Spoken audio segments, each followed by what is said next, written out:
Warning: the following program contains coarse language, mature content, and is intended for an adult audience. Hey! You came back again! What were you thinking? This is starting to become a thing. I mean, I'm not going to say it, but I think maybe you dig us a little bit. I don't know. This is episode 3 of the Mike and Rob Show. As usual, I'm Mike. I'm Rob. And yeah, we're going to talk about some nerdy crap with you this week. We were supposed to have a guest this week. Unfortunately, she could not make it. But anytime that she is willing to come back, we'll have her on the show. Chantel, we know you're busy, but come back as soon as you can. We'd love to have you. So this week, we got a lot of local stuff to cover because in a couple days, it's actually Halloween. A small indie movie that you may have heard of called Star Wars released a trailer this week. You didn't think we were going to talk about that, did you? I also want to talk about video games and how basically a lot of the games that are coming out now, they're almost better than every single other media that they're based on. And the only other thing I think we have is Peak TV, a lot of great shows, a lot of great episodes in the past couple of weeks, and we're going to talk about them to try to help you figure out what you need to watch and what you need to ignore. All right, let's begin. So this week in Winnipeg, we're approaching Halloween. So a lot of the events that are happening in and around the city are actually stuff that's all Halloween themed for the most part. Except for Comic-Con, which is, I guess it could be kind of Halloween themed depending on whether it's or not inevitably you're dressing. Halloween Yeah, themed. there's going to be some Halloween stuff happening anyway. So first things first, Fear the Sliding Dead is already ongoing. It's the 27th of October today. So it started 2 days ago. Still hoping to get out there to check it out, but if you haven't had a chance to read up on it or whatever, Fun Mountain is having this crazy thing where you get to go on a zombie RPG kind of experience with them. So if you're wanting to go out, they're running it till the 31st of October. I don't know, are you planning to check it out at all? I'm not planning to check it out. No? They probably rejected my idea for filling the sides with blood. You're on the watch list now, the Fun Mountain watch list. Do not allow this man into the park. Oh, that's sad. Sad face. That's the way it can be. What else have we got? Okay, so Six Pines, if you've never heard of this place before, it's one of these places that actually runs a like a corn maze / haunted house experience, or whatever. But their haunted house is actually an entire barn, and it is apparently like Hollywood quality level of That's amazing. Where is effects this? and stuff. It's outside of the city. We'll put a map out to it in the notes, but that's also running until the 31st. It is amazing. My kids have actually both gone to do it because they know some of the people who are actually involved with running the thing or whatever. So they went out and yeah, I mean it was fairly busy, and I'm guessing the closer that you're getting to Halloween, it's probably going to be like fairly busy to get into. It'll be very busy. But it's amazing. From what I understand, it's like if you like that haunted house, like you've probably seen this thing on the internet where people are taking pictures of the moment where a person's the most scared in a haunted house, and they illuminate it with the flash, and you get to see all the weird faces and people terrified and stuff. There's lots of things like that in there, like where they're basically just like completely destroying you with that's the scares fantastic. and stuff. So yeah, so it's definitely worth checking out. I'll put the map and stuff in the notes, but you guys should go if you have a chance. It's much better than just doing a plain old corn maze. Like it seems like quite the experience. The other weird thing that's happening, and this is just in a couple of days, so hopefully we'll get the video up in time for it, is on October 30th, you can go with this thing called Fright at the Fort Prison Break. So this is a thing, this is a Lower Fort Garry.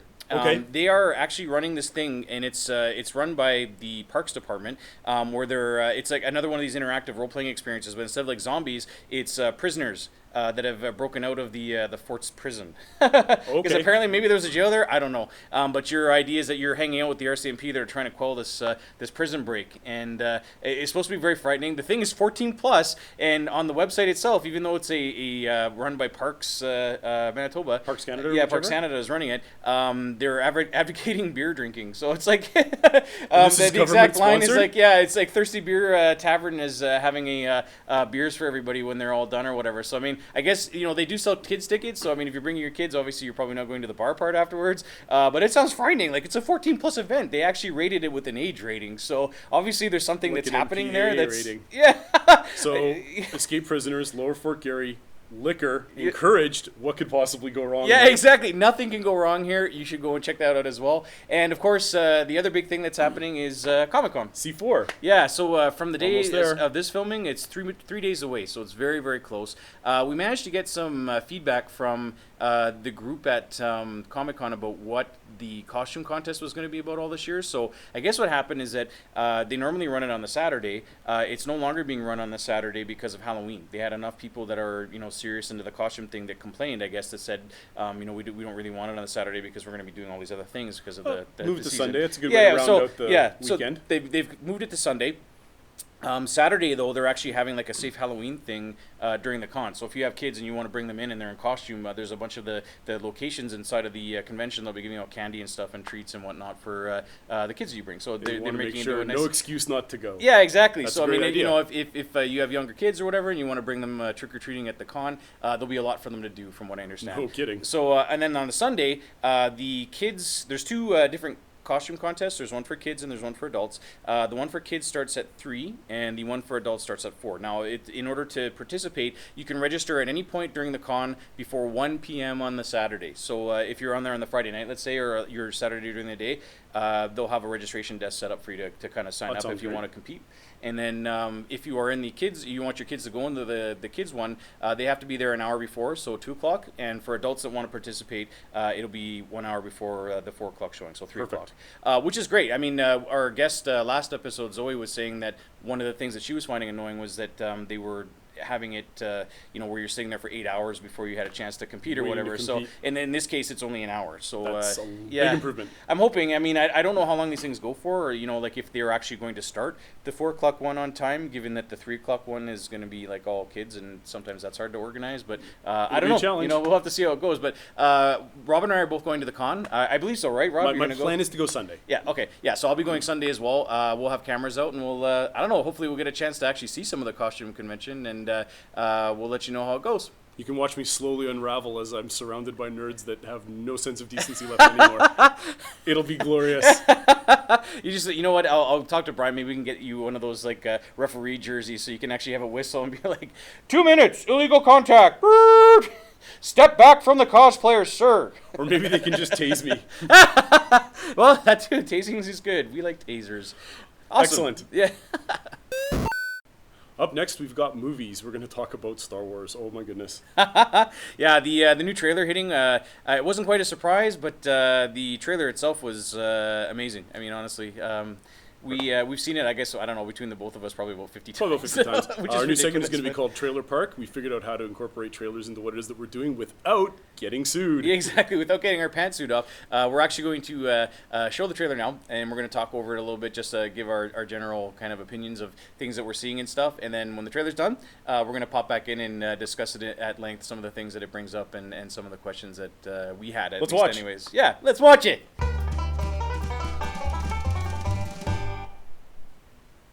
Oh, this is the best part. The green screen? No. And here we go. See, right from the hop, you're getting a vibe here from a cartoon called Nausicaa in the Valley of the Wind, or Nausicaa of the Valley of the Wind, where it's just the female explorer who's completely independent, goes on adventures, looks at things. She doesn't have a droid in the movie, and this part too, like the sound design and all of the reaction on her face, like the little smile here at the end, that's amazing. But they're doing new things with the video, the way that they're shooting it, and the audio as well. Abrams was the right pick for this. Yeah. See, this is really cool too, because you get the feeling that the Empire is kind of still around, but they don't know what to do, so they're willing to follow anybody, and that's maybe why they're following this. One huge loss is not going to stop them. They were so big. Yeah. I mean, yes, it's 30 years afterwards, but I mean, I'm thinking red is the color evil, so the Star Wars color of evil, and then Darth Vader someone again. I don't know how we got a hold of it. Well, obviously he had to go to Endor at one point, and here he is doing some Force nastiness to someone. Now that whole exploding Force thing, I guess that's the super weapon that they've got. This is so badass, it's not for believing. Oh yeah, they're doing so many different things with camera angles and the way that action films are shot and stuff. This part was great too, like having Han Solo basically confirm to them that the Force was real after in the first movie saying it was just a hook reel.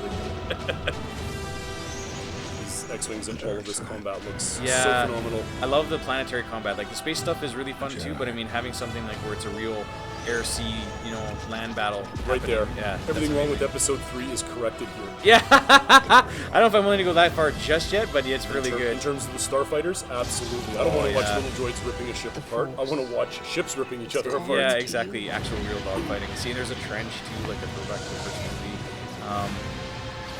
The characters, they seem pretty well thought out. I don't know. I really like this trailer. I mean, it raises a lot of questions as to what the movie's actually going to be about. It's artfully done. Yeah, but I definitely, this has awakened my interest. Excuse the pun. I see what you did. I know, it was terrible. And we're Completely still shameless. 6 weeks away. Something like that. Can't wait. The first thing that I have to talk about there, it's been memed to death, Han Solo's conversion from the Token religions and ancient weapons to Jedi, Dark Jedi, it's real, all of it. Oh my god. Now, in Han Solo's lifetime, the Jedis were a huge force in the universe for good and for justice. Yep. They were extinguished, I'm going to guess, around the time Han Solo was born. Yep. And within his lifetime, by the time we reach A New Hope, it's the point where Jedi are considered to be basically fiction, that it is mind tricks, that it's misdirects ancient weapons. Yeah, like I think how does that happen? I think it makes sense because when you look at like the canon, like now that the prequels are basically the only canon that are out there, there aren't that many Jedi, period, right? And the galaxy is a big place, so your average chance of being like an average citizen in the Star Wars universe and actually having contact with the Jedi is probably very slim. And Okay. So for most people, they just hear about it through other things. Like, so some big shit happens, like where it's like, two Jedi stopped a war, and then it just becomes a story that gets floated around at the bar or whatever. Like, No one you're at can Mos. corroborate it. Yeah, you're at the Mos Eisley spaceport, and you're like, yeah, there was this thing that happened on Naboo back then. I was there, man. It was crazy. Two Jedi went in, and they killed all these robots, and it was awesome. And then everybody's just like, whatever, Sure thing, drunkie. Dr. Yeah. Yeah, thanks for making stuff up there. So, but yeah, like I think that it's a nice touch because really, the Jedi were kind of larger than life to begin with, anyways, and I don't think it would be too far out of the realm of possibility that most people just don't think that they're really anything. Like they're at most they probably think, oh, they're just like kind of special, Republic cops, Like they're a not, council of wise people. Yeah, yeah, and like high-end lawyers. yeah, I don't even know exactly, how to put it. arbitrators or whatever. Yeah, Because- diplomats. Yeah, Because they obviously did hold a significant amount of sway over what happened within the Republic. Yeah, within but the Old Republic. but unless you're living on Coruscant, you're probably not seeing that. For the average Imperial citizen or whatever, the average, I guess, Republic citizen before it becomes the Empire, they represent so many different species and so many different cultures that you wouldn't really even think that most people would even know very much about them. They would just be kind of like, oh, that's a thing that's happened, but it wouldn't be, you wouldn't know very much about the Force, at least, anyways, because unless you're witnessing it firsthand, you're probably only thinking that they're space cops, or something, right? Or so something. yeah, so I mean, I think that's valid. I don't think that's too, Sure, and the too movie's crazy. consistent with Episode 4 to Episode 7. Right. Han talks about it the way that it was in Episode 4. Yeah. And his decision to change his mind, presented with new information. Yeah. Good guy Han Solo, as that new meme has shown, understands what nuance is. Yeah. With new information, He figures makes, it out. Makes Yeah. new assessments about the world. Well, around he was him. kind of like that because I mean, the first movie, he was very like, Ben's just a crazy old man. Why are we following this guy and Yep. everything else? And for the most part, like. Great at getting us into trouble. Yeah, in the prequels, they pull out their lightsabers at the drop of a hat. But in the normal movies, the lightsaber stuff is very rare, and normally it's only between one Jedi versus another. Like other than that small little scene in the cantina with Ben chopping off that dude's arm, there's no mention of lightsabers or any of the accoutrements of being a Jedi. Right, and so the only for the reason average, yeah. the saber came out was because the blaster was being drawn. Yeah, Ben it was was- left with no alternative. He would have done it another way if he Yeah. wasn't forced to use violence. Yeah, exactly. So, I mean, it's for the average person. I mean, they see that and they're like, "Oh, that's something I haven't seen in a while, maybe," or like maybe they've never even seen it before. Well, and you they're like, remember "Well, the what fuck?" scene, Yeah. don't you? I mean, the arm Yeah. comes off, everyone sees it, the entire place goes quiet, and then everyone goes back to their drinks and shuts the fuck up. Well, yeah, the kind of clientele, I guess, it's at the cantina doesn't really care about some dude getting his arm chopped Oh, off. But just yeah. the way that it happened. Yeah, wow, holy shit. Yeah, Nobody so- says a fucking thing. That's one thing I love about that scene. No, and yeah, no, it's awesome, but it also shows, I think, what most people kind of associate the Force being about, which is peace and defense, and not necessarily going on the Never for warpath all attack. the time. Yeah. So where's Luke during this entire trailer? The trailer before now, he has a voiceover part where he's talking about how he was a Jedi and Force his is dad strong in was a my family. Jedi, and now you're a Jedi, and blah blah blah blah. But he's completely Conspicuously absent. absent from this trailer. So what do you think's going on there? There are some that have said that they think that he's the man behind Kylo Ren's mask. I don't think I buy into that. I don't think they would betray the character. and turn him into something dark and villainous like that. No, I mean, he actually wanted to be that, though. Back in 2005, he actually pitched it to Lucasfilm, saying that, make a new trilogy, and I'll be the person that turns, and I'll be the new emperor, and blah, blah, blah. And I think they shot him down on that, so I'm hoping that that's a thing. But my feeling is that maybe he's the one that tried to train this kid, Kylo Ren, I guess, and possibly John Bodega's character, Finn. Once he figures out that the Force has kind of come back and there's now, Force sensitive kids that are running around or whatever. The Force actually increases its power throughout the galaxy. Is that not part of the premise of the script? Yeah, I think so. Yeah, I'm trying to stay away from a lot of the nitty gritty behind this one because I really kind of want to go in. I want to dive into and be clean. Yeah. But I mean, apparently, J.J. Abrams went on record, I think today, to talk a little bit about Luke Skywalker and why he wasn't in the trailer. So I stayed away from that. I mean, if you guys are wanting to go, you guys want to go see it. It's probably everywhere on every news site. Him talking about it, but I didn't want to do that. That I'll ask about the poster. The super weapon in the upper right-hand corner. Yeah. What's the deal there? How are enough resources amassed to be able to construct such a thing? I don't know. From what I understand, the name of the weapon is Starkiller. So it's a little bit of a spoiler, I guess. But I mean, there are lots of throwbacks to the original movie. Now, I think you pointed this out to me that there was some concern on behalf of Lucasfilms and Disney, I guess, in general, that Star Wars wouldn't resonate as much with foreign audiences as it would with the local audiences who kind of kept the flame alive with the Star Wars fandom. And I'm wondering if they're deliberately choosing to have a lot of kind of callbacks to the original movie as a solid base to launch this new trilogy on. Because I mean, you have a super weapon, which I mean, it's not beyond the pale. I mean, most militaries, that's the goal, right? To have one weapon that they can use to win whatever war that they're fighting. So, for sure. And this is an army, like he's leading a group of ex-Imperials, I guess, or whatever. Are they called the First Order, or those? That's right. I think you're right. Or is it First Order the X-wings? I can't remember now. Yeah, I don't remember, but it's basically it's like the mini empire, what's left of the empire. It sounds like, right? And then there's a trench on the planet that they're on one of the scenes. When you see the battle in the trailer where they're flying over the lake and it's all wooded and stuff, there's also a whole bunch of stuff that happens over an ice field too. So I don't know if that's a different planet or if that's just a different part of the same planet that they're fighting on, or Could be. what. I know that the desert planet that you see at the beginning isn't Tatooine. It's it's a different place altogether, like Jakku, I think, or something it's called. I don't know, but not everything has to happen on Tatooine. Yeah. So, but I mean, what we understand so far, the character Finn seems like he's Force sensitive, or at least he's training somehow. He's got a lightsaber. Jedi. He's showing down with and Ren at that point. So Luke has to be involved somewhere, because if you look at the old, I guess, the role-playing games, like the West End Games products and stuff, Luke is the only person that can train anybody after Jedi because he's the only one left. Well, the only one left, which I would buy into here. There's never been a suggestion otherwise. I mean, Force-sensitive people are still going to exist, whether there are Jedi around or not. Yeah, but it sounds like there wasn't that many of them after Jedi ended, and then all of a sudden now there's a whole bunch. So we don't know whether or not the character of Rey, who's played by Daisy Ridley, who's the character in the first part of the trailer, is Force-sensitive or not. She is one of the protagonists, though. Obviously, she's a heroine in the film, but we don't really know if she's like a Force person or not. And then there's like that mysterious voice that's talking about letting the Force in.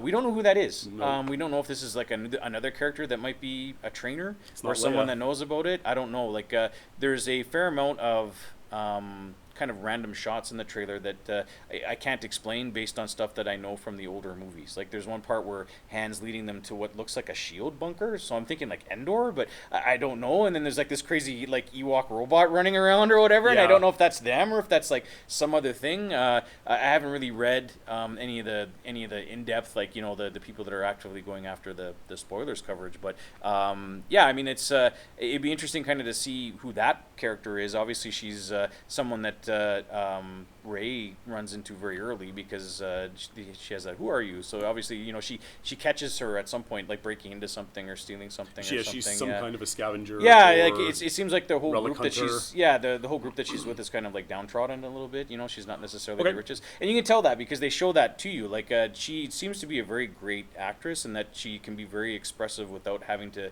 be over flourishing about it. Like there's the really awesome part in the trailer on the 25-30-second mark where there's a ship leaving the atmosphere, and you don't see that a lot in Star Wars. Like when the ships leave, it's that loud thruster sound that they leave, but this is like it's in the background and it sounds like a rocket taking off out of the atmosphere. Right. And she looks up at it, and then at the very end you can tell like she's looking very wistfully at it, and then she has that little smile, like, you know, like one day that's going to be me. I'm going to get off this rock and Right. I won't have to be a scavenger anymore or whatever. So you kind of get the impression that she is kind of like just eking out an existence in the desert or whatever with her droids. And so then becomes part of a bigger world around her. Where Yeah. we've seen that before. yeah, exactly. The only other thing I guess that I wanted to kind of to say about it, and I hate that my brain works this way, but I am a little bit cynical about the movie, and it's not so much because you know, it's J.J. Abrams. I mean, like, to be honest, he hasn't had a great track record with the things that he's made. Like, he's been kind of really hit and miss for me.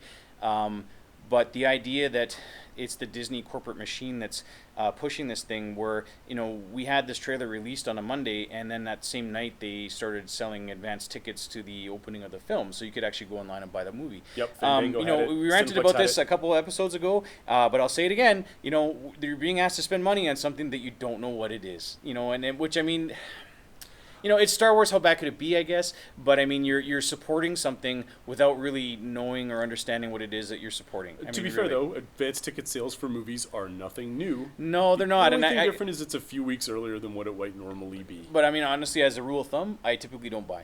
I won't. And that's buy, okay. Yeah, I won't buy. I've already got mine. Yeah. Rob's just like, this is going to be the best movie of the year.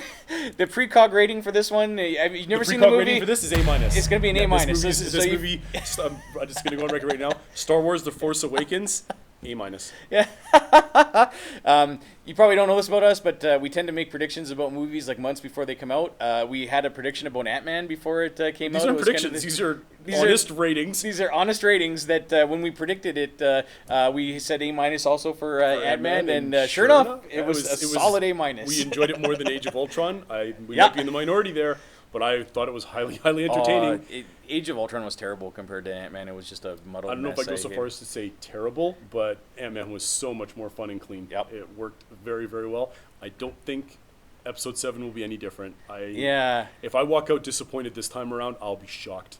Yeah, I mean, I don't know. I don't know if I'm willing to kind of, you know, put all the bet the farm on it. But I mean, having said that, Disney's not dumb, and this is the first time that J.J. Abrams has worked with Disney to produce something that's like they care about in terms of an ongoing franchise. Number one, but number two, they have a lot of the original cast from, creators from Empire Strikes Back working on this film. So Lawrence Kasdan, the person who wrote Empire, is actually writing this film. So I guess really what this is going to be is our way to see whether or not J.J. Abrams is terrible on his own, or if it was him working with Robert Orkey, who is the guy who wrote the Star know for sure. Trek movies, whether or not that was the factor that made them terrible. Because the Star Trek movies were terrible. I mean, let's be honest. The reboots, cast was great. It was fun seeing them on screen ripping stuff up, but the cast plots was were just phenomenal. ridiculous. Like I had a good story-wise, time it with was them, but my terrible. expectations were correspondingly lower.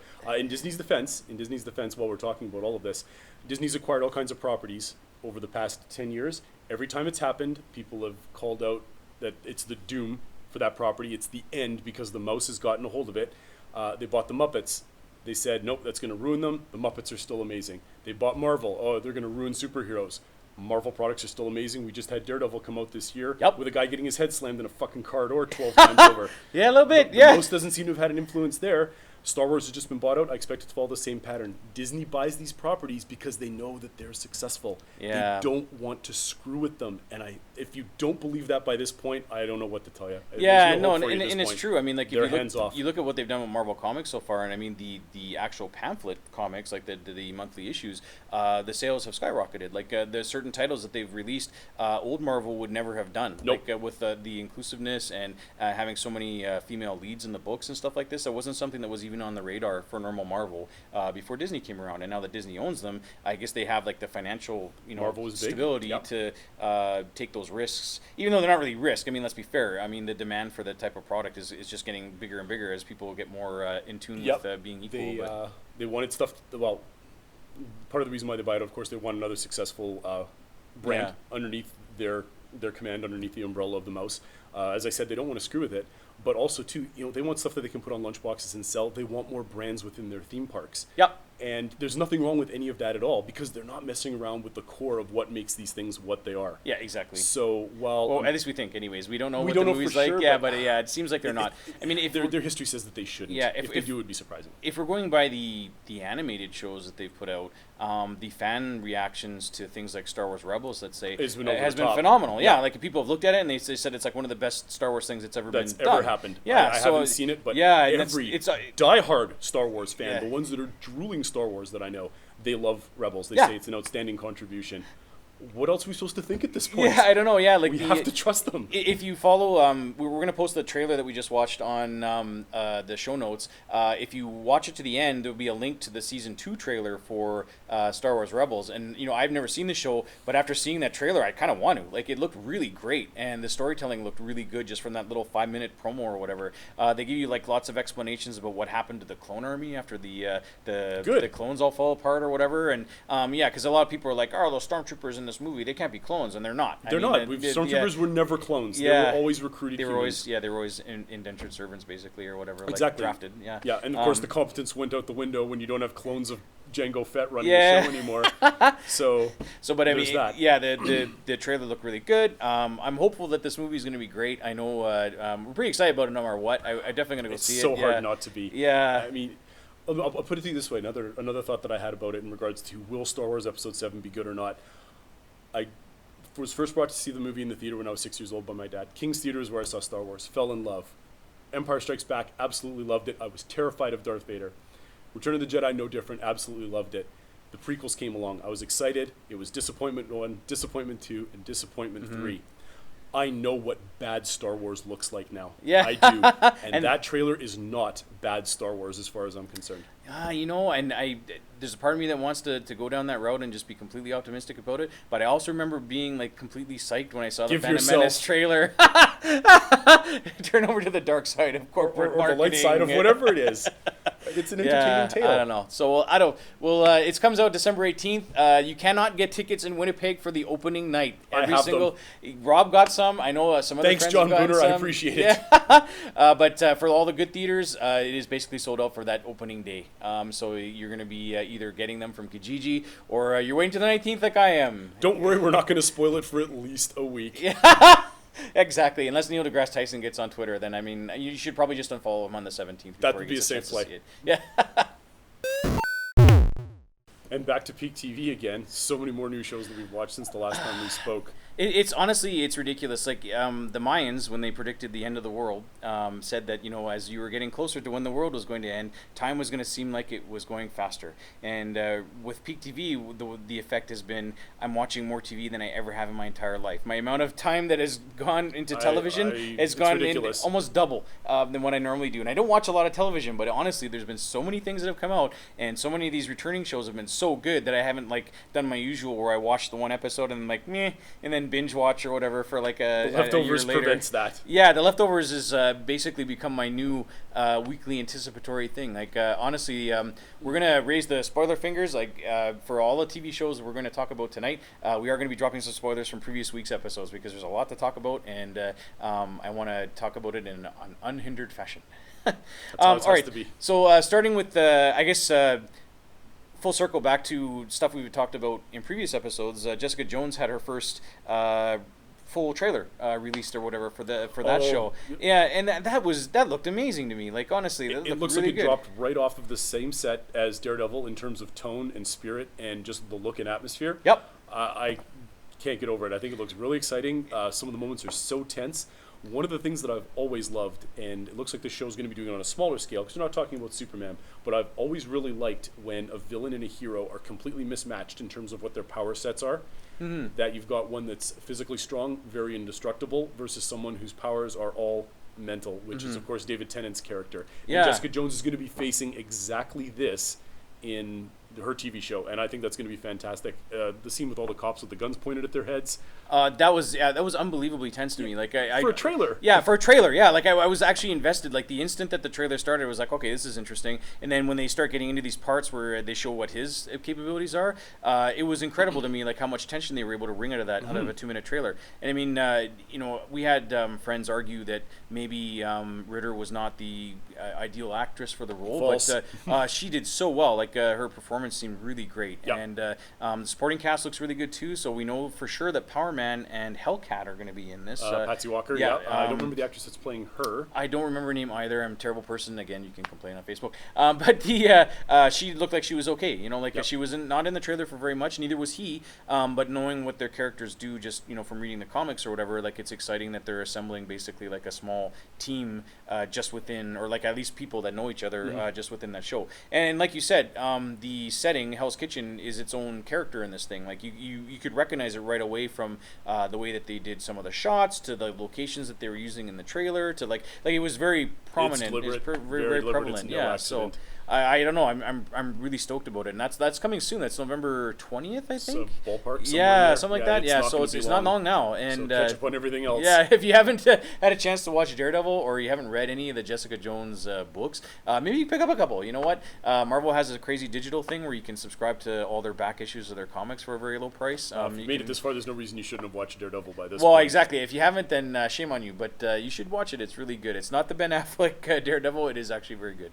I guess, of course, the big show for me the last couple of weeks has been The Leftovers. As So, for me too, it's my favorite show right now on television. Honestly, I'm fairly sure. season 1 did a lot of teasing with regards to the supernatural elements that were in the show. And my fear was, because it was being run by the same guy who ran Lost, that it was just going to be this giant cock tease for the entire second season, that you wouldn't ever get like a clear glimpse of anything weird going on. And what they've done is they've completely gone the 180 that what I expected, and that everything has got that tinge to it. From the town that the main characters end up migrating to, Miracle, Texas. to the dad's character moving to Australia and apparently raising the dead. Yeah, Scott Glenn. Yeah. Yeah, and then we have the possibility of another departure event happening, and We don't know for sure. Yeah, but that's like kind of where they're headed with it, is that you basically are getting like all of the things that I didn't think were going to pay off from the first season are paying off in spades in the second season, and it's been like super compelling television. The pattern that they picked to tell the story was they had that initial kind of move to Miracle by the cop and his wife and the brother, the Kevin pastor, and Nora. yeah, Kevin and Nora, and I can't remember the pastor's name, the Eccleston's character there. David Eccleston. Yeah, David. David? No. David. Christopher Eccleston. Christopher, yeah, there you go. His character moving, and you're kind of not really sure what's going on, and they focus on this other family that's there who are also pretty awesome. The best decision they could have made. I can't Yeah. believe they were brave enough to start out the season with a family we had never seen before. Yeah. And we spent 45 minutes with them. Yep. Before the Garveys showed up. Yeah. And then brave choice, and it was a wonderful choice. And the subsequent 2 episodes after the opener went back and told you why they were all there, and they did it in a great way. Like you got to see what happened to his wife, you got to see what happened to his son, you got to see what happened with their decision to actually go to America and why they did it. You get all kinds of information about the fact is that scientists are still looking into the departure event, and it's not this big unknown mystery like it was, because I mean the book that this thing is based on never gets into any of this. It can only basically ignore it for so long, yeah, the departure basically is a thing that happens, and really the book is more about how the people are dealing with it and not so much about the event itself. Whereas with this, they've managed to combine that element of the book, because you see hits and beats of how people are actually reacting to this thing having happened all throughout the show. Of course. But now they've taken the element of what could have happened with regards to causing this thing, and they've made a big kind of secondary story out of it. So the guy who wrote the book is actually one of the people who is a producer on the He's an show. executive So producer, yeah, yes. so I mean he obviously is giving everybody the blessing to continue. But it is ballsy as hell. Like they've done so many risky things with regards to the story, and I'm just so happy that it's around. Like It honestly, pays off every yeah. time. Every time. You haven't watched the latest I episode haven't yet? seen the latest episode yet. That'll be have, tonight you or have tomorrow. You have to watch it. It's amazing. Leading up to it, though, because of course in the 3rd episode they avoided both the Garveys, Kevin and Nora, and they left the Murphys out, and we spent all of our time with the ex-wife and the son. Yes. and with what was left over with them now fighting against the guilty remnant. Yeah. And running them over. And running them over. And what an incredible decision that was, too, that we left off with that supernatural cliffhanger with the lake draining and the Murphy's daughter having gone missing. She has seizures. Yeah, she has epilepsy or whatever, yeah. And they took another risk and ignored all of that and just left us with these two for the entire third episode. I'm like, another really brave decision, and I love the way it pays off. And it would be frustrating, but you and I have both talked in the past about the same idea that it doesn't really matter what's going on. The story can move at its own pace, on its own terms, and it's still compelling to watch. Yeah. Every one of these actors is completely enthralling. I don't know how they do it exactly. No, this whole show could be like the leftovers. So like, good. Yeah, the leftovers could be about like just a family fighting over like Thanksgiving dinner leftovers, and it would still be compelling to watch because if it was a the different act- kind of leftovers. because if it was like the same cast or whatever, I could watch them like all day. They did brilliant choices in all of the casting. Yep. I'm hoping to see Scott Glenn's character soon because his reappearance back in the second episode was also just a great treat. He has to come back because he's got to be Stick. Yeah, well, yeah, he'll be back, I guess, on TV for Daredevil because he actually plays a character in that as well. But I'm pretending it's the same person. it's all just one shared universe, the Daredevil universe and the Leftovers universe. I mean, it hasn't quite gone into comic book levels of craziness yet, but No. it's certainly crazy enough. It alludes in its own way. Okay, so Leftovers is done. What is left? We got to see, I guess, The Flash. The Flash. And the Arrow television shows. Arrow, I'm one behind on. Flash, I was completely caught up on until I guess Like it might tonight, even be yeah. airing right at this very moment. But the last one was it called Family of Rogues? Yeah. And Michael Ironside showed up as the father Yeah. of Captain Cold. I can't remember the name of the actor's name that plays Captain Cold. Oh boy, he's from Prison Break. I know the guy you mean, but yeah, yeah, he's again, fantastic. He's so good in his role. And of course, Roger's second wife from Mad Men plays the sister, the Golden Glider. Right. And she was very good too. That was a really great episode of superhero TV. Yeah, no, I mean, I was honestly, super everything impressed. that they've done with The Flash so far this year has been fantastic. They're completely embracing the weirdness behind the character, and they're making it into a real superhero show. Like, it's not so much about like the dark family arc like Arrow tends to be from now and again. Although, and it doesn't, I don't know, it treats its characters, I think, with a little bit more like compassion than the Arrow show does. Because with Arrow, every dramatic beat that happens in that show is the result of fridging someone. So, for example, the mom gets killed, and then they're motivated to go do something else, and then they kill off Sarah, and they're motivated the entire third season to make it suck. And then the fourth season so far with Arrow has been okay, but again, the way that the show is written is almost like Arrow is Batman. Like At he's least the at this same point, kind of Arrow dark- doesn't feel as disjointed as it did No. in season 3. So thank God for that. Yeah, I think they've kind of wove the strings back together, and they're making it into a tighter show again. So I mean, based on what we know about the Heroes of Tomorrow or the Legends of Tomorrow, Ray Palmer is alive, and he's going to be back and being in that Along show. with Captain whatever his name is from Captain the future. Cold Captain Cold's in there. The guy from the Rip Booster Gold. Booster Gold. Rip something. Rip Hunter. Yeah, there you go. He'll be there.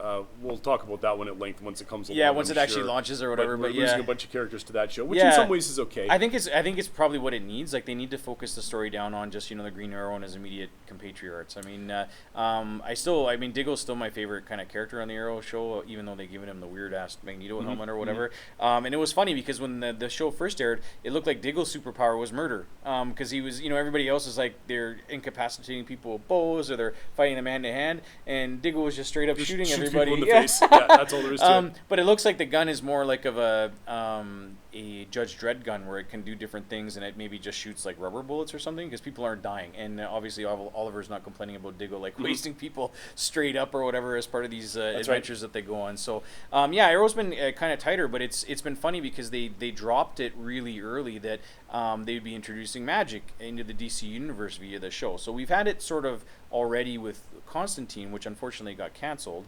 But the rumor is that the John Constantine character is now going to be showing up in Arrow to help him fight Damien Dark, which is an excellent idea. Yeah. Damien Dark, I can't even. Neil McDonough is so perfectly cast for this show. It is ridiculous. I've loved him in everything that he's done, and this is absolutely no exception. He fits in so perfectly. Yeah, I mean, I like him as a villain. I hate how they're using him because the whole arc where they're basically attacking the city again and they're killing all the politicians again, and it's just it's so much better this time around. Yeah, I mean it feels a lot better than when they had the brick arc from season 3 because again that arc was underutilized. Yeah, in every way. As an actor, they could have done so much more with Vinnie Jones than the 3 shows that were just dumb.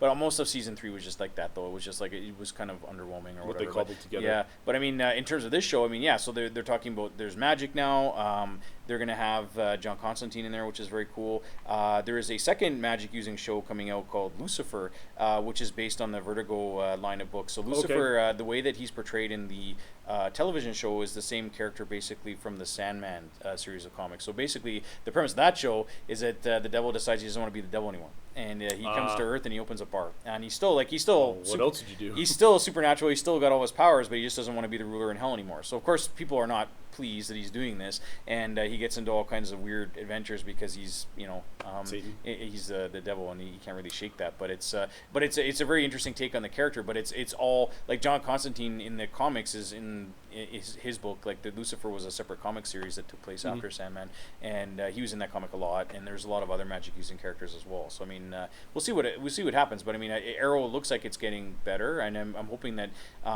once they kind of divest themselves of some of the cast or whatever, that it can be a little bit more of a focus show. Because right now, the Flash, I mean, it's a tiny bit bloated in terms of the roster, but no one feels like they're really extraneous. Feel shoehorned. Yeah, it's like okay. they all feel like a real cohesive team, and all of the non-superhero people are doing well. There's something for everyone to do. Nothing feels forced, and it doesn't feel cluttered, although they're probably getting really close.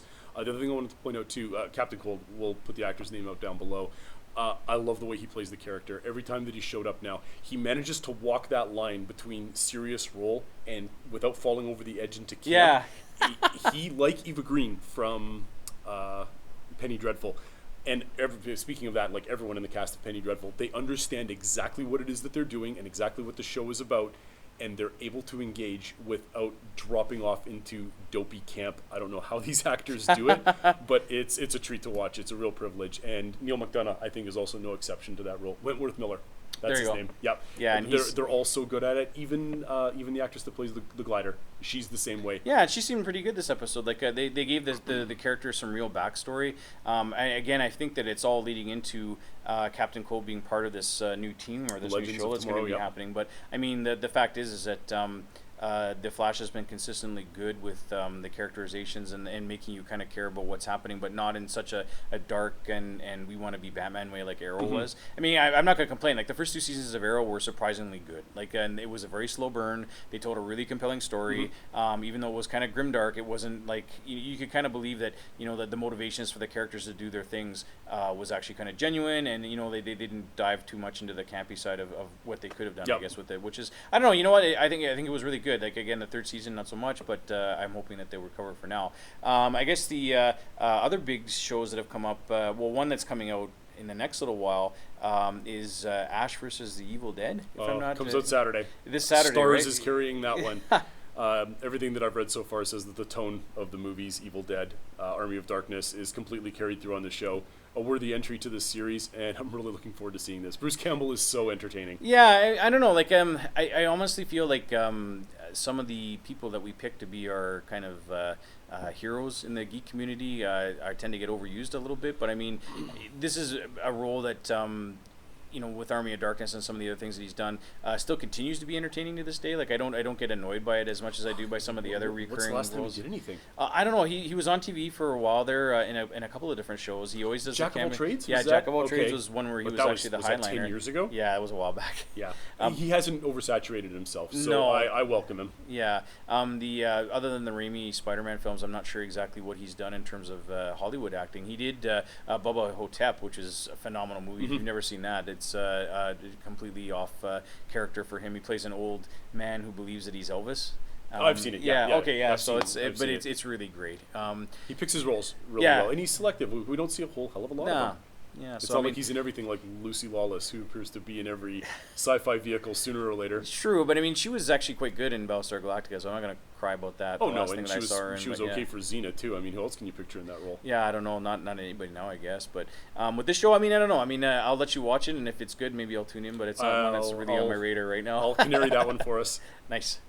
I guess the last show that we have to talk about is The Walking Dead. Oh, we're 3 episodes in at this point. We're 3 episodes in, and they did something not very nice the last episode. Well, we'll find out for sure about that, because there's definitely a lot of conjecture that perhaps it's not the case with Glenn having been killed under a pile of zombies while they were trying to get a zombie horde moving away from Alexandria. You haven't been watching so far this season. I've caught up to the rest of season 6, so I've watched the first season and now I've watched season 6. I don't feel like I missed very much in between, but there's a significant amount, but you'll get around to that at some point. Yeah. You'll agree that it was basically been like an action film Yeah. nonstop since they put their foot on the gas. yeah, week no, one. it's been very tense. Like I almost couldn't get through the second episode because it was so graphic and so brutal. Like there was unrelenting there for a little while. One of the yeah. best episodes of the series. Yeah, like was episode 2 of season 6. I'm really surprised Without that a they were doubt. able to do that. And the decision, I guess, in that episode to go with humans as the threat versus zombies, and then have the zombies be like the unfortunate consequence now of the humans attacking their settlement. I mean, I don't know. The thing with Glenn, I mean, I recognize the character from the first season and from the comics, and he was always like one of the favorite characters in the comics. But in the book, they kill him eventually. Like, and the way that they kill him is actually very random and very just gross. I mean, it was basically Robert Kirkman going like, "Yeah, you know what? I'm badass. I'm gonna kill this guy." I was frustrated too. Yeah, like by so. I mean, what had happened. I don't know. It seems like the way that they filmed this one, it's not very clear whether or not Glenn is actually dead. And I'm because certain that's there's deliberate. a part where the dead people are ripping off the shots right about here. Yeah, but they're ripping all these intestines out, and it's like, well, the hands are like right here. They're not down here and pulling them over Glenn's head or anything. So you almost think that the body of the guy who committed suicide fell on Glenn, and that's who's It's getting kind of maybe this way, Yeah, and and his abdomen is right about here. Yeah. I'm positive it was all deliberate, because every time we've seen a character die in The Walking Dead, a favorite character like Herschel or Dale, it's always been ridiculously graphic. There's been no doubt in your mind this character is gone. I think it's intentional that they've left it this way for now. The Talking Dead, the show that I just love, that they put on right after The Walking Dead, they always have an in memoriam every week, and they say goodbye to all of the characters that were gone, plus whatever zombies were killed, and they give them cute little nicknames, and Glenn was conspicuously absent from it.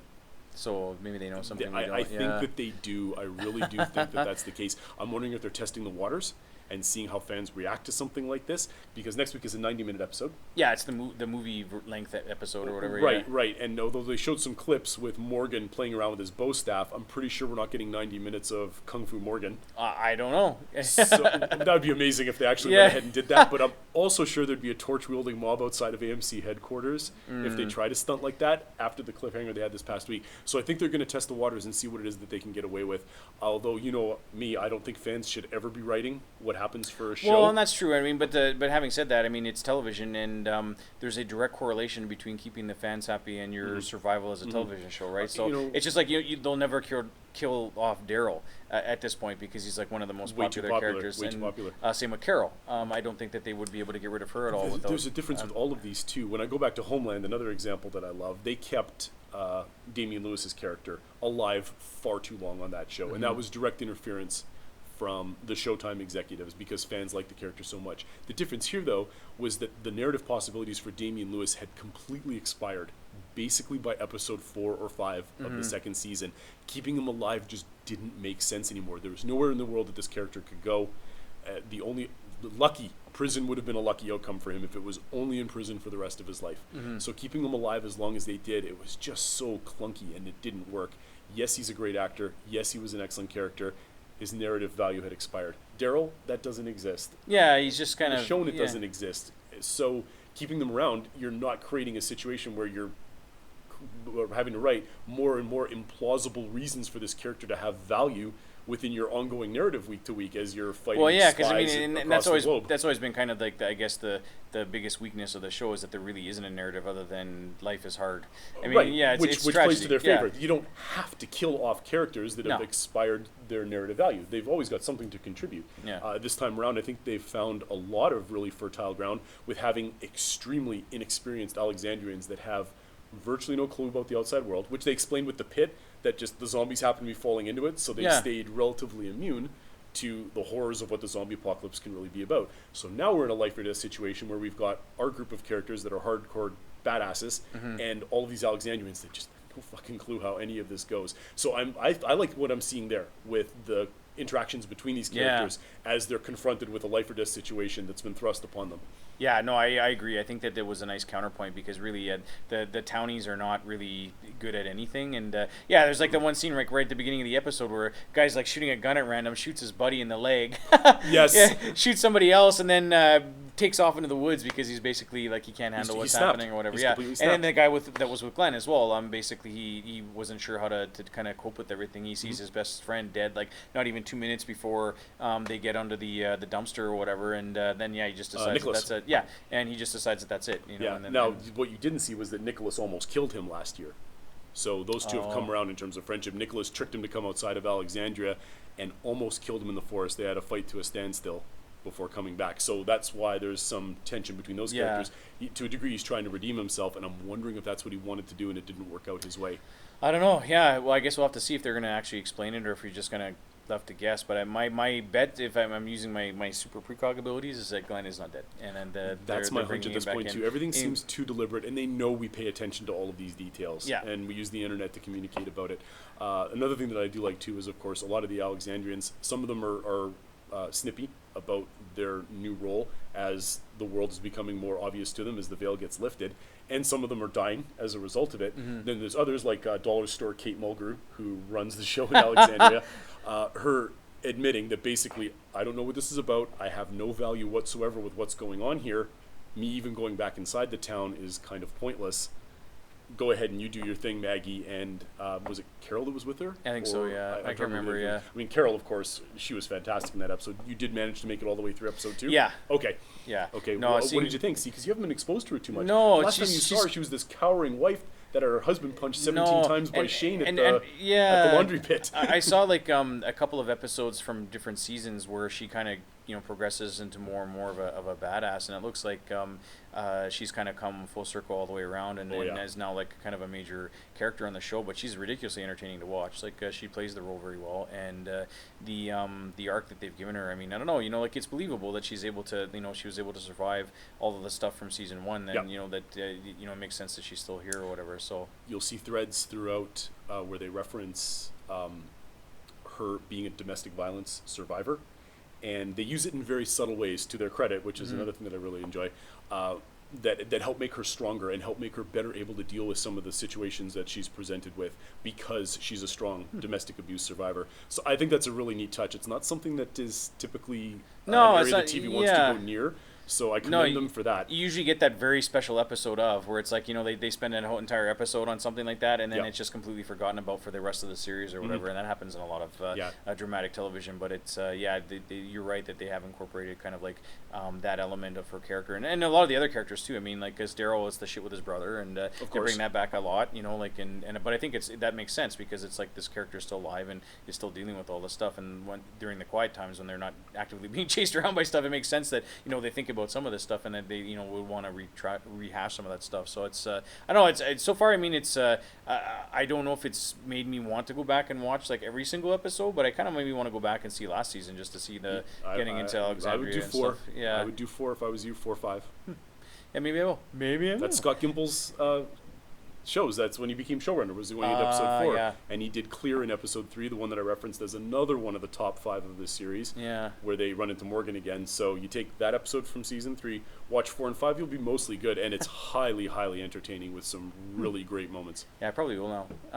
And the only other thing, I guess, Walking Dead wise, was they released the second episode of Fear the Walking Dead. So it's another up on the airline ones. It'll take me 45 seconds. No, yeah, exactly. Like this latest one was even shorter than the first one. So it's like basically the kid's trying to get a hold of his mom, and he's not able to get a hold of her. And there's a guy that's like ralphing in a barf bag, and then there's a crazy lady that keeps on looking back at the kid, and that was it. So I don't know what the fuck. I mean, is it going to be good? Maybe. I don't know, but I'm going to find out by January. Yeah, when's it done? I honestly, I think it'll be probably before the second season ends is when they're scheduling it to have it done, obviously. But I just don't know how fast they plan on releasing it. But I'll probably just bank them and then just watch them all at once. That's what I'm going to do. I'll just snap them all off. It is totally dumb to watch them as they come out because it's not enough to watch, and you're just left going, meh. I don't know what's happening. Remember what happened in the last 45-second installment. Yeah.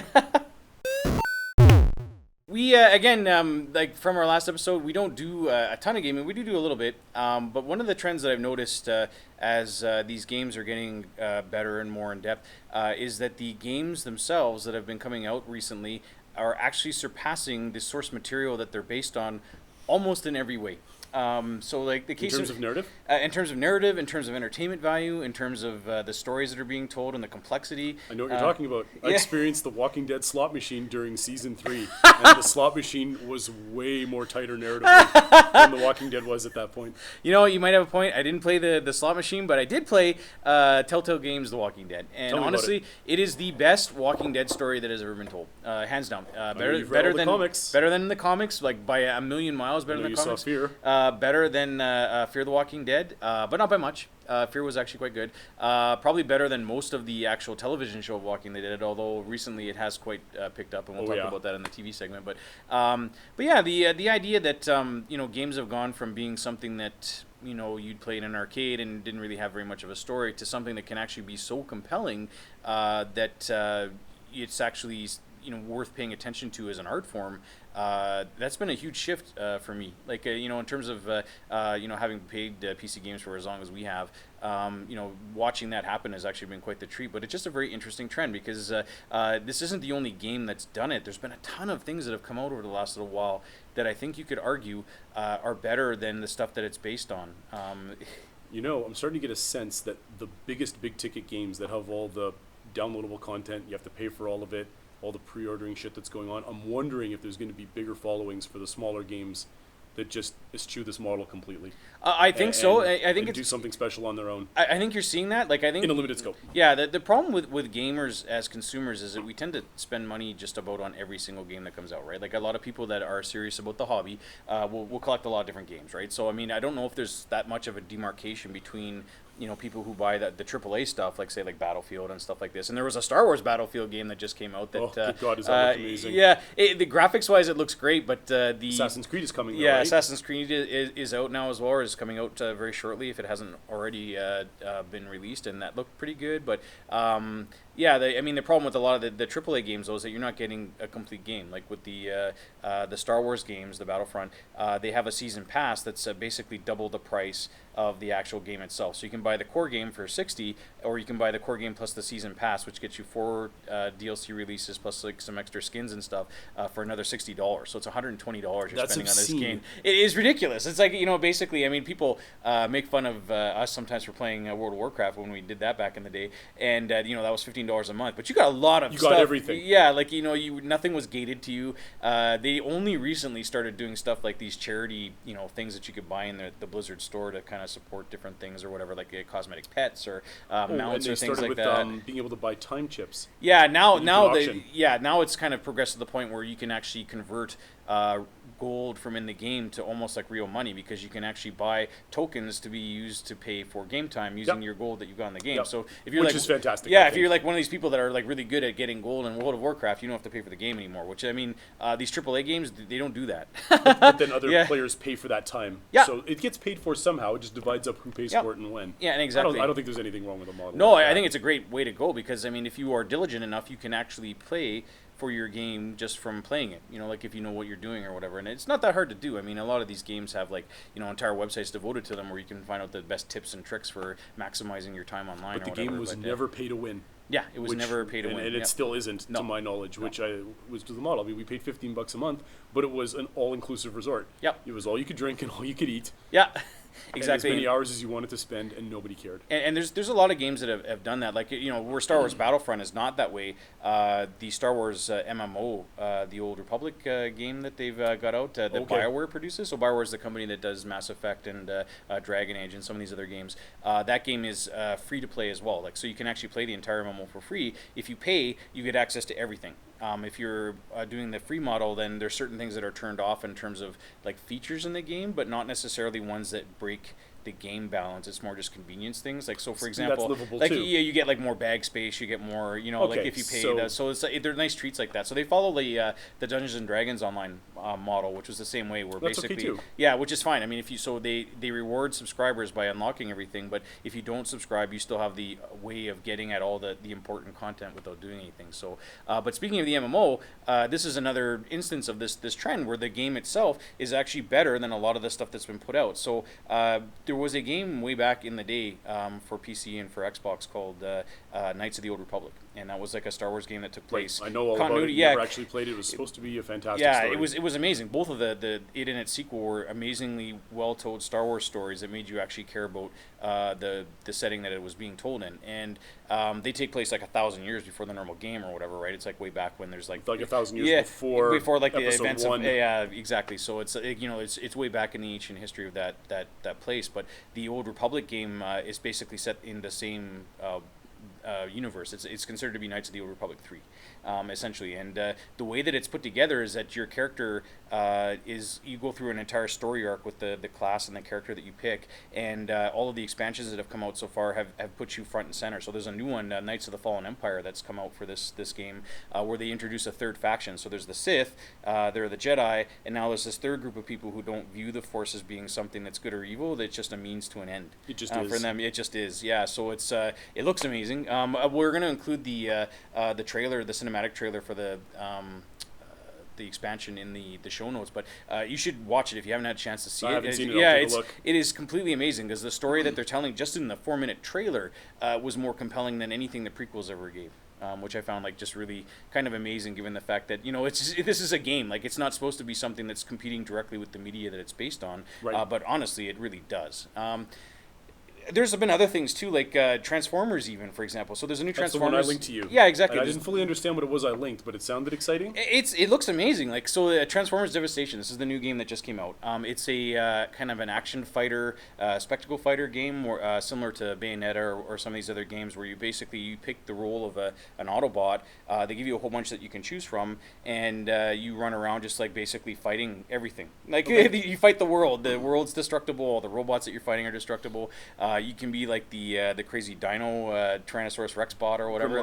Grimlock. He's a character that's playable. Optimus Prime is in there and stuff. But the cool thing about it is that the animation style that they use in the game is the same as the 80s cartoon. So right down to like all the different the moves that they do and everything else. It looks so much like the cartoon. It's just incredible. That's cool. So I mean, for as much as I don't like nostalgia, if you see the game being played, it's actually kind of neat because you're basically controlling a version of the cartoon. So essentially, you're making the cartoon better, the property that this whole Transformers. That's a completely different thing, though, than what it is that you dislike, and it's not surprising that you find it completely. It's different because it's like they're taking something that is existing and they're improving on it tenfold because you get the control, like you get to tell the story or whatever. So different, which than is just amazing. Rehashing the past and selling it to you. But I mean, the trend with the Transformers games has been completely different than the movies. Like, the movies have all made a ton of money, but they're really dumb. And I don't think there's a lot of people that would argue against that. No. But the games, like, there were 2 games before this one that just came out, War for Cybertron and Fall of Cybertron, which all take place in the Transformers universe, but that actually had really compelling stories to tell. Like, and as compelling as a property that's based on a toy can be. Right. The games themselves were actually really, really well done, and they were probably miles ahead of the movies and miles ahead of the original cartoon. Even like the only thing I think that came out of the cartoon that people still kind of cling to or remember in terms of good storytelling was the actual full-length movie that came out where they kill Optimus Prime and and all that stuff. Yeah, so I mean, phenomenal being a relative thing. But exactly. I mean, it surpassed the television show for sure. Absolutely. But I mean, in terms of the movies, it was really the best Transformers movie out of like the 5 that have been released, including that one. Really, there's no comparison. It was so entertaining. So different. The War and Fall games are almost equally as compelling. Like, you have a whole host of characters that you can pick from to play. There's a narrative that's going on around you. There's lots of things that make use of the transformation aspect of the characters. That it's not just gimmicky. Like, you're actually doing real things. Like, well, I have to be a vehicle now because I've got to get through this part, or whatever. I played a Transformers game like that for, I don't remember which system it was, where you had to actually become a car at certain points, and combat that you did involved switching from robot to vehicle form to enable certain things that you could do. So going full circle, had I never seen any of these things before with regards to, like, say, the Star Wars movies or whatever, if I got into the game now, I would think it was the most amazing thing that was ever done because of the content that they've produced and the stories they've been able to tell and everything else. apparently on the comic side of things, Star Wars has gotten out really interesting recently as well. In the comic series that have come out recently, that don't even tie in with the movies at all. They're just like new stories that have been Standalone told stories. or whatever. Seem really awesome as well. But I mean, but the fact is that the games now have become kind of where it's at, and it didn't used to be that way. Like with a lot of the movies that come out, the game that comes out with the movie is usually the most terrible thing ever. Like I don't know if people remember the Harry Potter games for PC or whatever, but E.T. for the Atari 2600. like they were all just so terrible, and Harry Potter especially was terrible because they couldn't use any of the music from the movies. They couldn't use anything because Warner Brothers wouldn't license it to them. Oh, that's Yeah, ridiculous. the first Harry Potter game that actually got a license to use the music was the Harry Potter Lego game for the Wii way back in the day, and the Xbox 360 and so many other I find platforms. this plausible, because I thought Dark Forces was a fantastic game, and I thought it had a really great story. Yeah, it did. There Yeah, wasn't a you lot to it, but I was Well, no, but for an completely FPS, wrapped I mean, up. for a first-person shooter, it was like one of the most amazing games that was ever I released because played it the hell out of it. Yeah. I loved that game. And then Jedi Knight when it came out, that was Jedi another Knight great and game. Jedi Knight 2, I played the hell out of both of them. A lot of fun. The stories behind them and the single-player missions were really good. I mean, it made you want to play, and I don't know, like in terms of the computer stuff. I mean, I guess for the Star Wars side of things, it's been happening for a while because if you look back, the old X-wing and TIE Fighter games had Another one really of my amazing favorites. stories. Yeah, I know. In terms of game experience, it was amazing. I put like a huge amount of hours into TIE Fighter when I was in spent a lot university. of time on both of them. X-Wing versus TIE Fighter and TIE Fighter and X-Wing. I played them all to and death. I mean, in absence of having like the prequels to look forward to, I mean that was basically it for fandom. This was it, and the video games kept it alive. But I mean, the trend has basically continued and increased tenfold because the stories that are being told now in some of these universes are just incredible. I guess the last big one I wanted to bring up was Game of Thrones. So I mean, we know kind of what the story is going to be based on what we've read in the books, and I mean the shows have been quite good. But the game, which is also by the same company as released Walking Dead, which is Telltale Games, actually lets you basically participate as a minor family within the whole political intrigue. So it's an RPG as well? It's the same kind of game as Walking Dead. So it's like it's a game where you make decisions, and the decisions that you make with the characters that you're given in the context of the story have far-reaching consequences in further chapters of the game. But it's more like of a point-and-click adventure and a little bit arcade smashy, but it's not too bad. Yeah. So I mean, but it's the first chapter of that. We'll put the link in the notes. But the first chapter of that game, it's released in 5 chapters, is for free right now. If you go to Amazon.com, you can actually experience it yourself. Desktop game or? Yeah, it's for PC and then also for mobile devices. So you can actually get it for iOS and. I should go grab it. Yeah, if you have an iPad, I think it's like the minimum is like 2 that you have to have in order to play them. But so the requirements are not very strenuous. That's good. But the people in the game, the cast members that aren't your immediate family in the game are actually from the television show. So you're getting a lot of voice acting from different actors. Oh, that's fun. Yeah, so they've kept the continuity with the show more than the books per se, but they actually bring up, from what I hear, some elements of the books that didn't actually make it into the show or whatever, just to incorporate into the then game. there's a lot of fun to be had in mind out of that. Well, yeah, That's what exactly. they've I mean, this company Telltale is amazing because they've managed to make compelling games out of almost everything that they've touched. They have another game called The Wolf Among Us, which is based on the Fables comics. So Fables was never made into a movie, but there is a television show called Once Upon a Time that's sort of loosely kind of the same idea, where it's basically like fairy tale things that come to life. And anyway, but the Wolf Among Us game is actually quite good. I've heard of this one now that I think about it. Yeah, so essentially it follows the same kind of story arc that's followed in the Fables comic. So if you've ever read that from DC's Vertigo line, it's quite good. I mean, it gets pretty dark, but the game manages to keep it entertaining and fun. And for someone who's never actually read the comic, you can actually get into the game and still enjoy it. Like, you don't have to actually have read the comics in order to enjoy it. And that's kind of a common trait with all of this. Like, if you had never been a Star Wars person and you were thrown into Knights of the Old Republic, you would automatically feel at home in this universe because the story that gets told is actually well done enough that it will lead you by the nose into the different concepts or whatever, right? So because they already had such a good framework to be within while they were creating this, even stuff like Jedi Knight and Dark Forces, the worlds felt lived in. Yep. And Knights of the Old Republic, no exception. Yeah, no, they're amazing games, and everybody that I know that's played the MMO has said that the story missions, like as a solo player, because I mean with MMOs, sometimes it's very hard to play it by yourself and actually still enjoy the experience. WoW has done a terrific job of making the solo experience kind of more of a thing for people if that's the way they want to play. Yeah, but in this game, you can do the entire 1 to 60 crawl or whatever, like to your maximum level in the game by yourself. Is Telltale making video games, or are they making stories and then turning them into video games?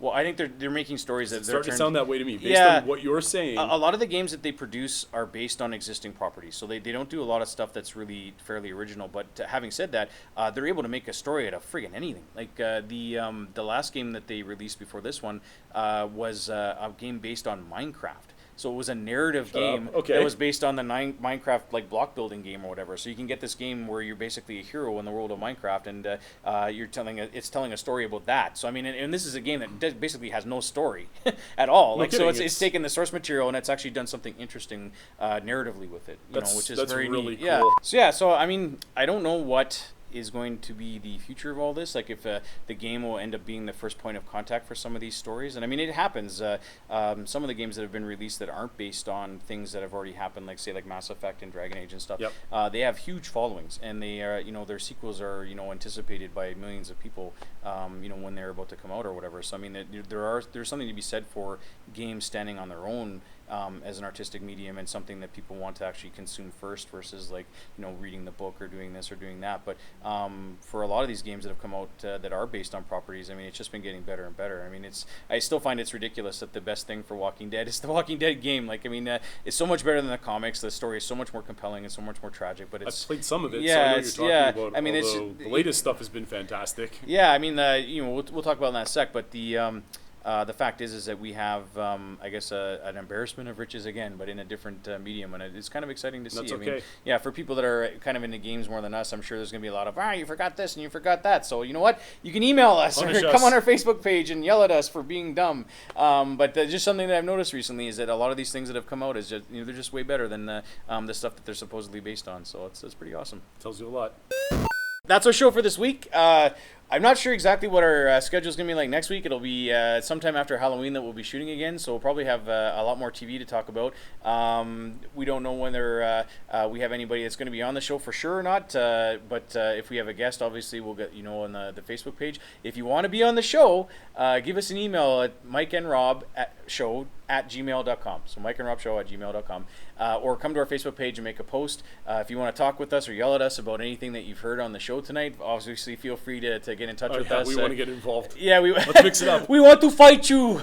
So if you want to come on and yell at us, that's great too. But if we don't hear from you, I guess we'll see you next week. Take it easy. Have a good week.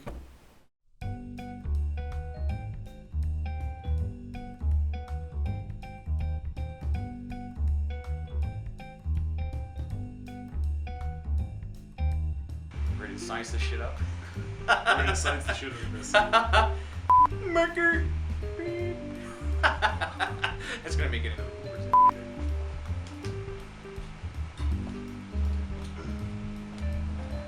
Oh, ow. Okay, that's going to make it. I should just get you started. Make you rant. No, I'm not gonna. I don't know. I think we filmed enough. This is gonna be long enough. Yeah, it's going to be enough. Okay. Okay.